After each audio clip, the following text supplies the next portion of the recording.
जय श्री कृष्णा दोस्तों, आप सभी का हमारे चैनल में स्वागत है। दोस्तों, आज की वीडियो में हम कार्तिक मास की कृष्ण पक्ष की एकादशी जिसका नाम रमा एकादशी है, उसका महात्म्य और व्रत कथा आपको सुनाने जा रहे हैं। बोलिए एकादशी महात्म की जय। धर्मराज युधिष्ठिर कहने लगे कि हे भगवान, कार्तिक कृष्ण एकादशी का क्या नाम है, इसकी विधि क्या है और इसके करने से क्या फल प्राप्त होता है, सो आप विस्तार पूर्वक मुझे सुनाइए। भगवान श्री कृष्ण बोले, हे राजन, कृष्ण पक्ष की एकादशी का नाम रमा एकादशी है। यह बड़े बड़े पापों को नाश करने वाली है। प्रसंगवश इसका महात्म्य मैं तुमसे कहता हूँ। प्राचीन काल में मुचकंद नाम का एक राजा था। उसकी इंद्र के साथ मित्रता थी और साथ ही यम, कुबेर, वरुण और विभीषण के साथ भी मित्रता थी। यह राजा बड़ा धर्मात्मा तथा विष्णु भक्त था, साथ ही न्याय पूर्वक राज्य करता था। उस राजा के एक कन्या थी जिसका नाम चंद्रभागा था।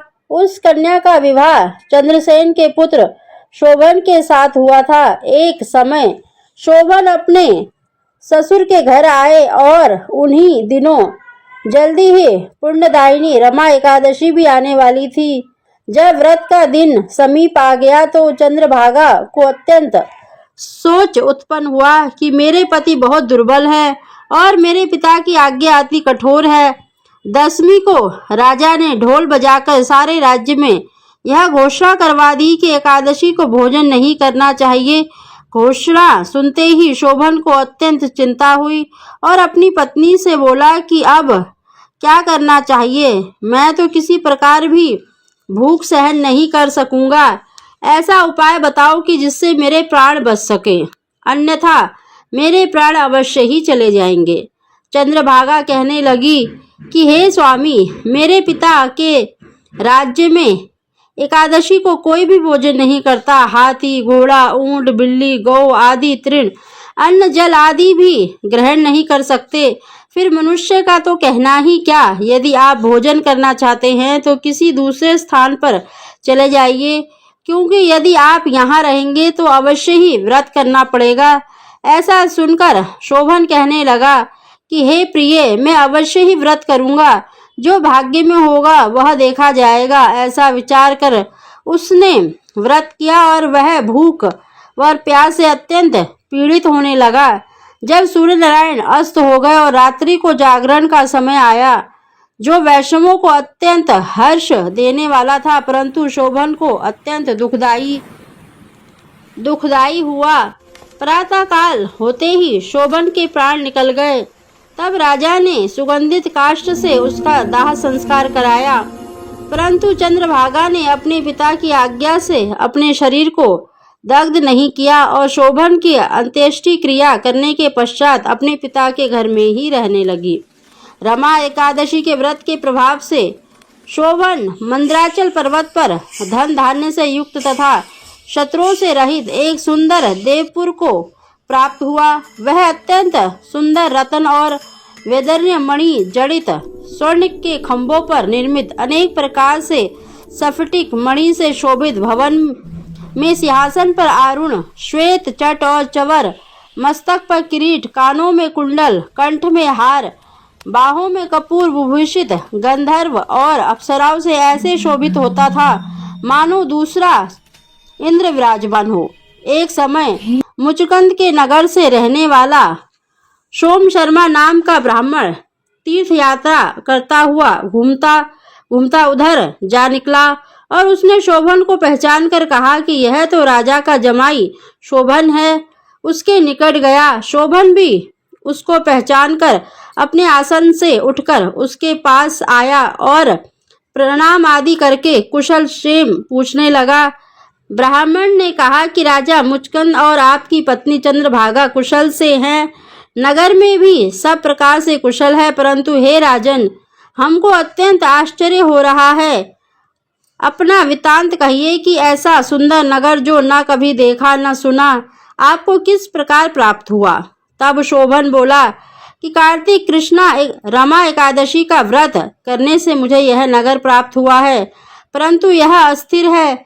यह सुनकर ब्राह्मण बोला कि हे राजन, स्थिर होने का कोई उपाय हो तो कहे, मैं अवश्य वह युक्ति करूंगा। मेरी इस बात को आप मिथ्या न समझें। शोभन कहने लगा कि मैंने इस व्रत को श्रद्धा रहित होकर किया, अतः यह सब कुछ अस्थिर है। यदि आप मुचकंद की कन्या चंद्रभागा को यह सब वृतांत कहें तो यह स्थिर हो सकता है। यह सुनकर उस श्रेष्ठ ब्राह्मण ने अपने नगर में लौटकर चंद्रभागा से संपूर्ण वृतांत कहा।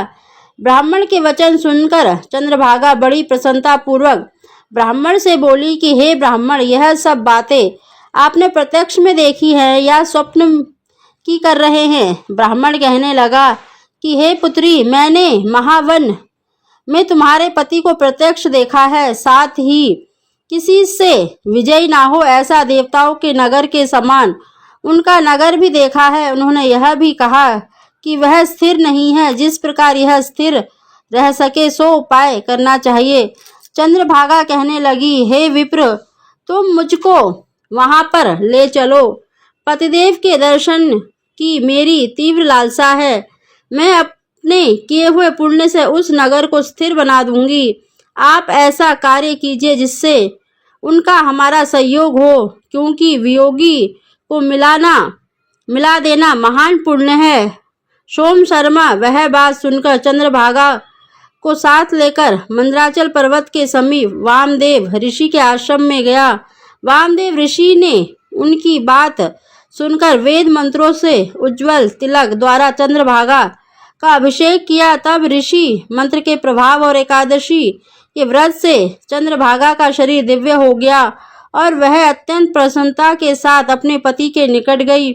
अपनी प्रिय पत्नी को आते देखकर शोभन अत्यंत प्रसन्न हुआ और उसको बुलाकर अपनी बाईं तरफ बिठाया। चंद्रभागा कहने लगी कि हे प्राणनाथ, आप मेरे पुण्य को सुनिए। अपने पिता के घर में जब मैं 8 वर्ष की थी तब से विधि पूर्वक एकादशी का व्रत को श्रद्धा पूर्वक करती आ रही हूँ। इस पुण्य के प्रताप से आपका यह नगर स्थिर हो जाएगा तथा समस्त कर्मों से युक्त होकर प्रलय के अंत तक रहेगा। इसके पश्चात चंद्रभागा दिव्य रूप धारण कर तथा दिव्य आभूषणों और वस्त्रों से सुसज्जित होकर अपने पति के साथ रहने लगी। शोभन भी आनंद से रहने लगा। हे राजन, यह मैंने रमा एकादशी का महात्म्य कहा। जो मनुष्य इस व्रत को करते हैं उनके ब्रह्म हत्यादि समस्त पाप नष्ट हो जाते हैं।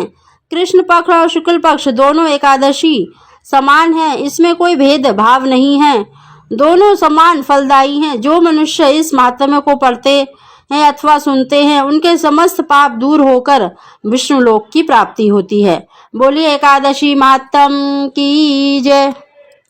दोस्तों, अगर आपको हमारी जानकारी पसंद आती हो तो प्लीज़ चैनल को सब्सक्राइब जरूर करें। आप सभी को जय श्री कृष्ण।